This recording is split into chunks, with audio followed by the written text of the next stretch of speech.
Hello once again, Internet. My name is Nicole, and this is my fiance Ivan, and Hi. Today we are going to talk about our top 10 books of 2013.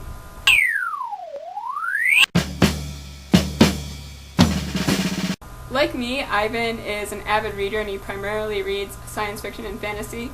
We do have slightly different tastes, particularly in fantasy, so I asked him to do this video with me so that we can both talk about some of the books we read this year that we really liked and hopefully give you guys some ideas for something you might like to read. I think I read about 100 books this year, and you read... 50, maybe? He read more than 50 books. I don't know. And less than 100. A lot. We had quite a few to choose from, and we both narrowed it down to 10.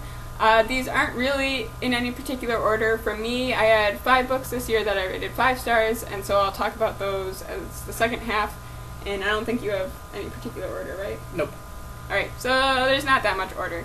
And so the first book on my list was Among Others by Joe Walton. This is kind of a urban fantasy, except not really. So it's about a girl who has this really traumatic thing happen to her, and she blames it kind of on this magic that her mother does and says that her mother is a witch. Except the magic in the world is very subtle, and so it's possible that it's entirely all in her head. And so it's kind of sort of a contemporary book. It's not very high fantasy, it's kind of a low magic sort of book, and it's really good, it's really interesting. I really recommend it, especially to people who aren't super into fantasy or who maybe like contemporary books more, because it's a little bit less magic reliant, I guess. So I read this year that I really liked was Foundation by Isaac Asimov.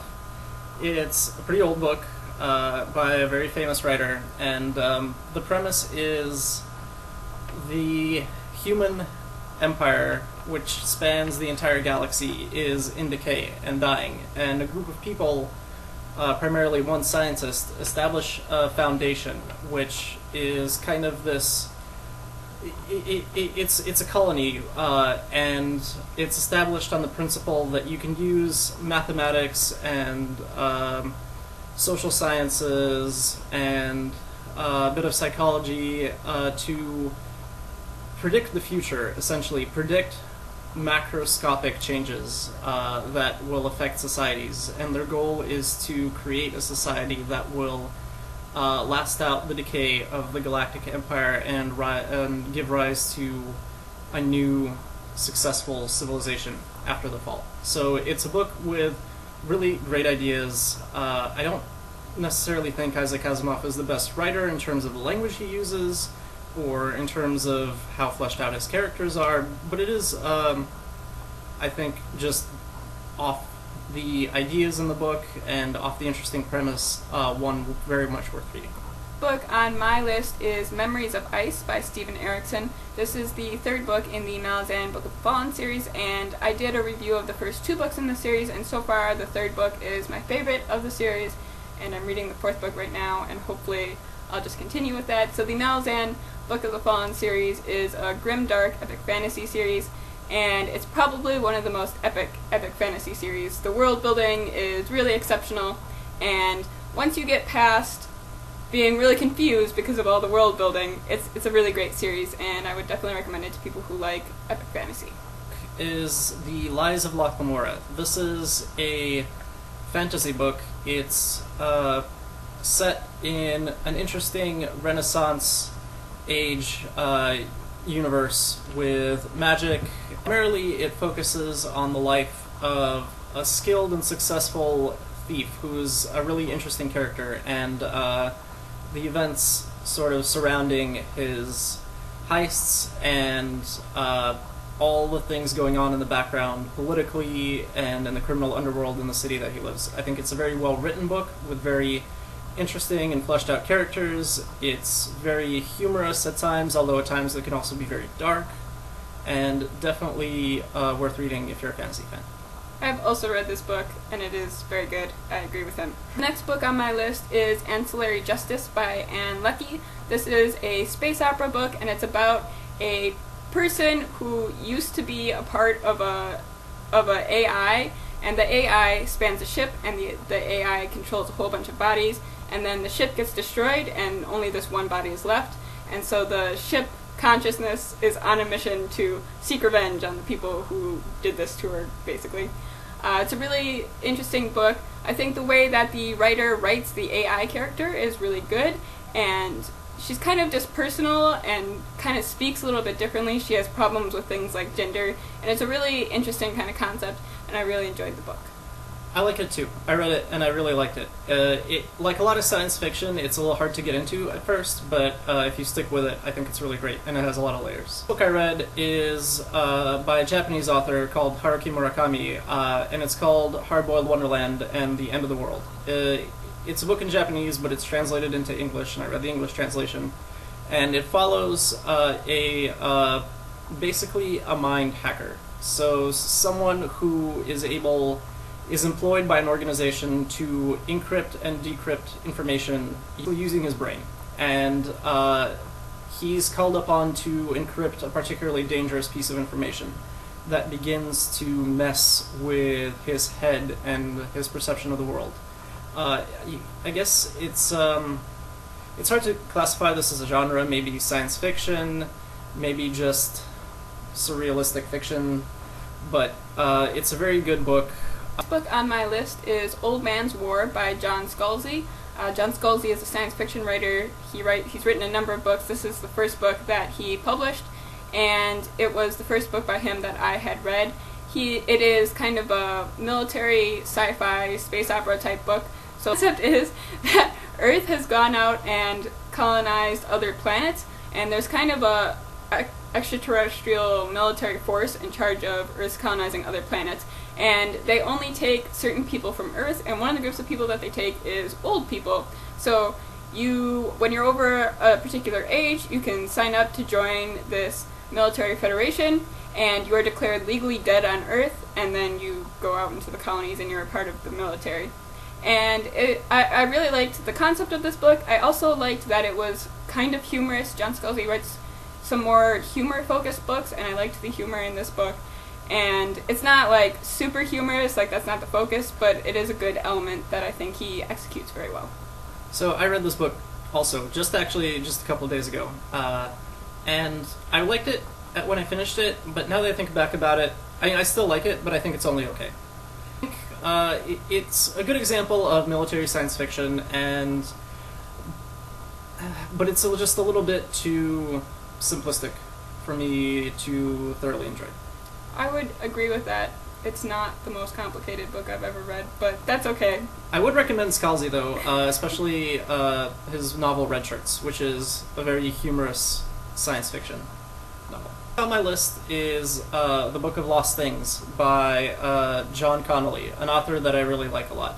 It's kind of, the premise is very similar to Narnia, except instead of Jesus, you have Satan, who's in charge. The boy suffered a lot of tragedies as a kid and is kind of tempted through to this magical universe in order to escape his real one. And within it, he encounters a lot of temptations to become so corrupt king of this world. And it's a really great journey, how he goes through this land and the problems that he faces, and he deals with it. So it's overall, I think it's a fantasy book, and a very good one. So John Connolly, and I'd recommend a lot of his other books too. The next book on my list is The Way of Kings by Brandon Sanderson. This is the first book in one of his epic fantasy series.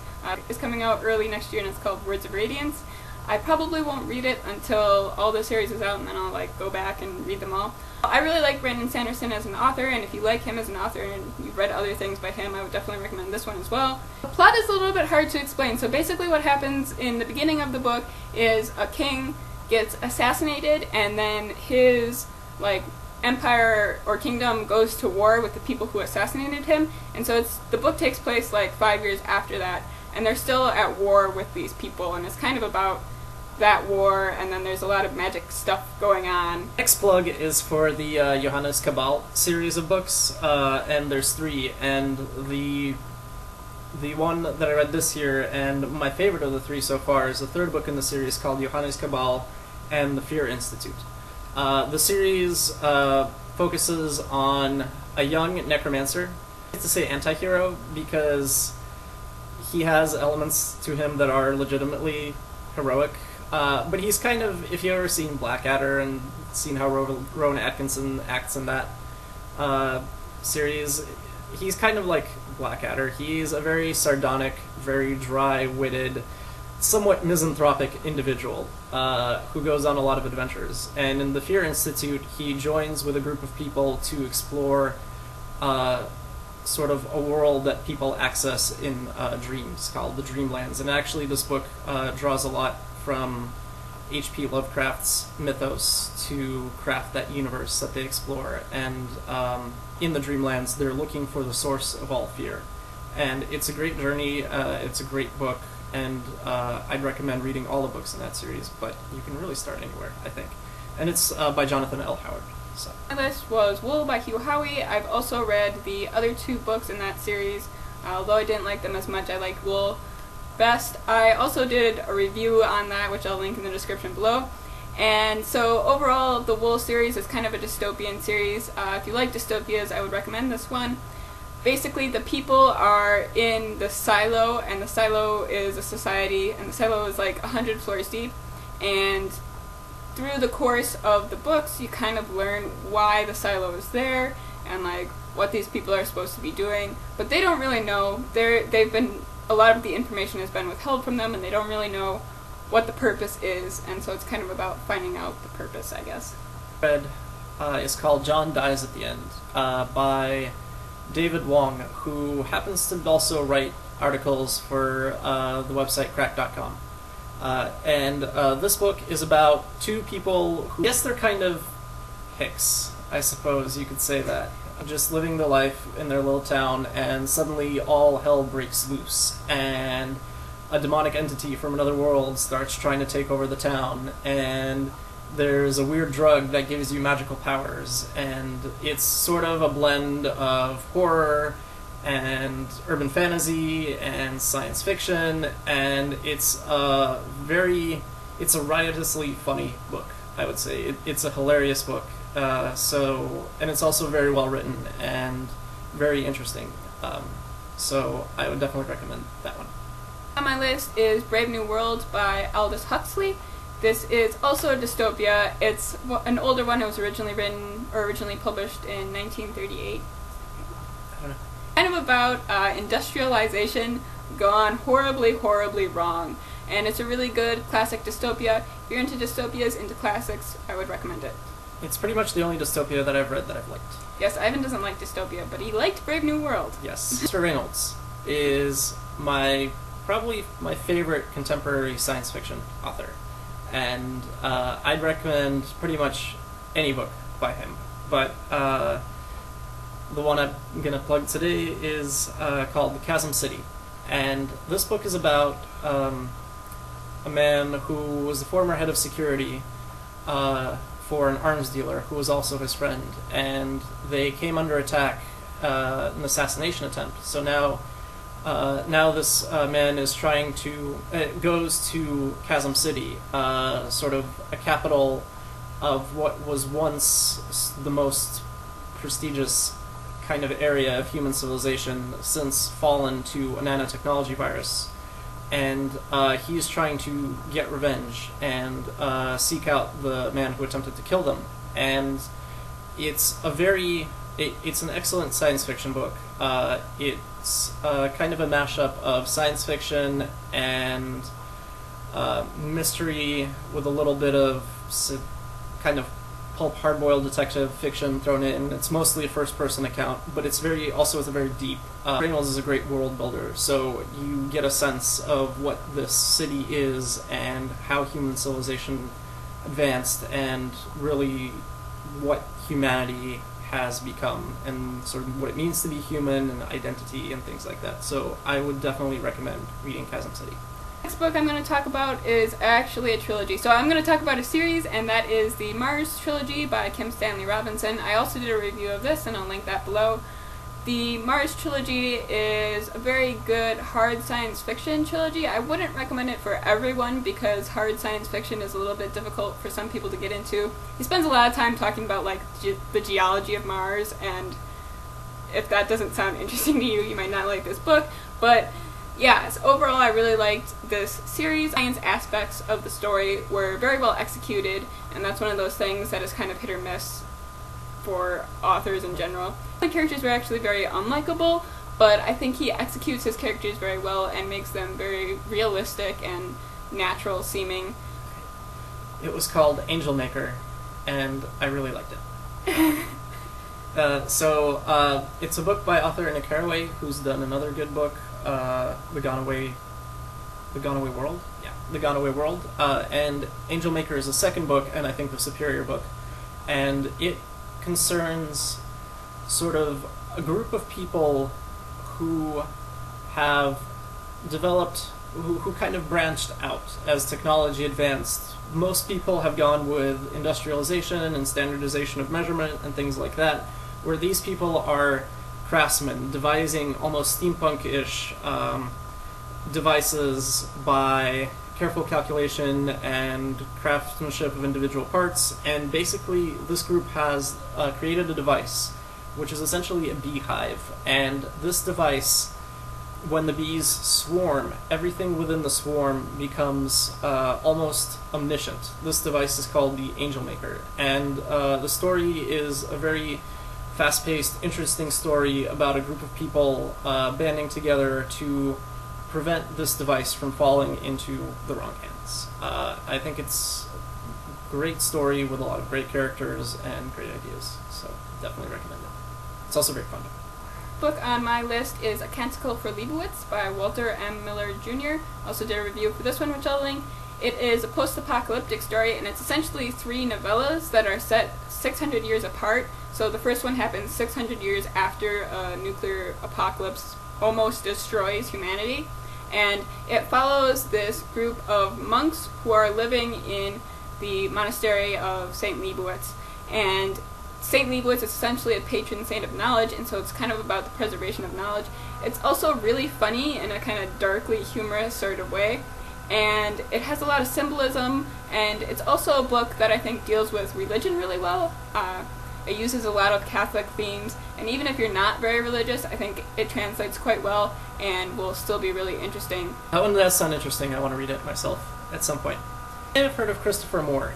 He's an author of a lot of humor books, and one of the books he's written recently is called A Dirty Job, and it's about a man in contemporary San Francisco who becomes death, or a death, a person who is responsible for gathering the souls of the dead and making sure they go to the right place.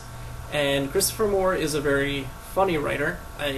Some of his things are hilarious, and A Dirty Job definitely falls within that category. It is a very funny book about kind of a guy who is out of his depth trying to take care of his new job as Death, as well as his young daughter, and prevent a plot by sort of ancient gods, I guess, to undermine the flow of souls and bring about bad things. So, very funny, very witty, very good book. Book on my list is Curse of Chalion by Louise McMaster Bejeweled. Louise McMaster Bejeweled is probably one of my favorite authors. So she has a long-running science fiction series that I've also read some books from, and then this is Curse of Chalion was the first of her fantasy books that I've read. The novel follows Kazriel, who is a man of noble birth who was captured in the siege of a city and was not ransomed back, and instead was the slave on a galley ship for several years. And after he was rescued from the galley ship, he basically endeavors to walk across the continent back to where he thinks people will know him. And so that's kind of where the book starts, is with him walking across the continent to try and get to the place where he was a page. And once he gets there, he is taken in by the household, and the household includes the current prince and princess regent, basically, and he becomes the tutor of the princess, and their brother, so the prince and princess, their brother is the king, and he is sterile, so it's kind of falling onto them that they're probably going to be the rulers. One of them is going to be the ruler of the country at some point. And so a lot of court intrigue and elements like that, so it's not a super action book, but it's more about court intrigue, and it's really interesting in that way. It's also, the world building is really great. She does a lot of stuff with building her own religion and the world building of the continent and the wars. That's really intricate and really interesting, and overall I really enjoyed it. I also really recommend that author. If you're interested in science fiction, would recommend looking up her space opera series. It's the distant future, and information technology had advanced to such a point that pretty much everything was interconnected. People's houses, cars, brains, etc. And then there was this huge, devastating war where a group of people used that interconnectivity to strike a major blow and basically kill a ton of people by hacking into their cars, houses, brains, etc. So now in this world, essentially, it's almost like it's a science fiction world, but almost in sense like the 1990s, where computation is very limited, internet technology and internet connectivity is virtually non-existent because people are afraid of that technology. And in this world, there's arisen a guild of people with psionic powers. And this book, which is Clean by Alex Hughes, follows a man who was essentially exiled from that guild due to drug use. And sort of disgraced, he now works for the police department in his city. So it's a book that's part almost hard-boiled detective fiction, part science fiction, part mystery. Very interesting book from a first-person perspective. Very well written, kind of, I would say, a fun book to read, and I think it was quite good. So definitely going to watch out for more from this author in the future. Our 10 favorite books from Yep. 2013. Let me know in the comments below if you've read any of those books. We'd love to talk about them, and see you guys later. Bye. Bye.